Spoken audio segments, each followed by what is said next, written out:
इमरान हुकूमत के खिलाफ तहरीक अदम एतमाद जनरल बाजवा के कहने पर लाई गई मौलाना फजलुर रहमान।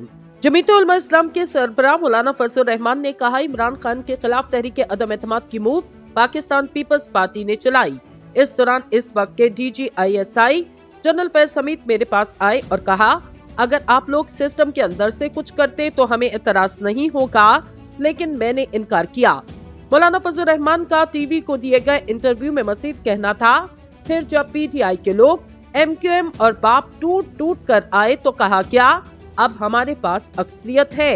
JUIF के सरबराह का मजीद कहना, इस वक्त अगर मैं इनकार करता तो कहा जाता फजलुर रहमान इमरान खान को बचा रहे।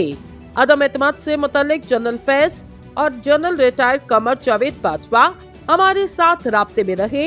जनरल बाजवा और फैज हमीद ने तमाम जमातों को अदम एतमाद की तहरीक लाने का कहा। मौलाना फजलुर रहमान ने कहा, इलेक्शन में धांधली का फायदा मुस्लिम लीग नून को हुआ।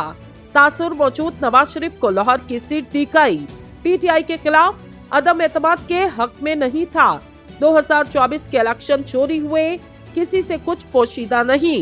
इंतखाबात में धांधली के खिलाफ सड़कों पर एहतजाज करेंगे। मौलाना का मजीद कहना, इंतखाबी धांधली के खिलाफ एहतजाजी सियासत होगी, सड़कों को गरमाया जाएगा। 2018 में भी धांधली हुई और अब भी धांधली की गई। मौलाना फजलुर रहमान ने कहा, अगर एस्टेब्लिशमेंट समझती इलेक्शन साफ और शफाफ हुए तो 9 मई का बयानिया दफन हो गया।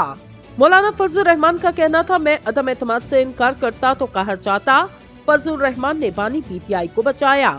मैं चाहता था तहरीक के जरिए उस वक्त की हुकूमत हटाई जाए।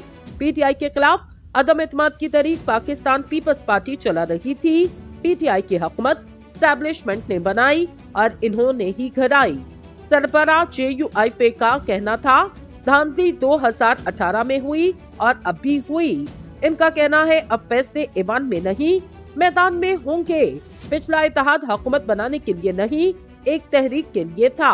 हुकूमत साजी के हवाले से शहबाज शरीफ मेरे पास आए। शहबाज शरीफ को अपोजिशन में बैठने का कहा तो वो जवाब दिए बगैर चले गए। PTI का वफ्द आएगा तो इनसे बात की जाएगी। इन्होंने कहा, मेरी नजर में पार्लियामेंट की कोई हैसियत नहीं। हम असेंबली में तहफ्फुज़ात के साथ जा रहे, हॉल में बैठेंगे, मरात एंजॉय करेंगे, फैसले कहीं और से आएंगे। हम हुकूमत साजी के अमल में हिस्सा नहीं ले रहे।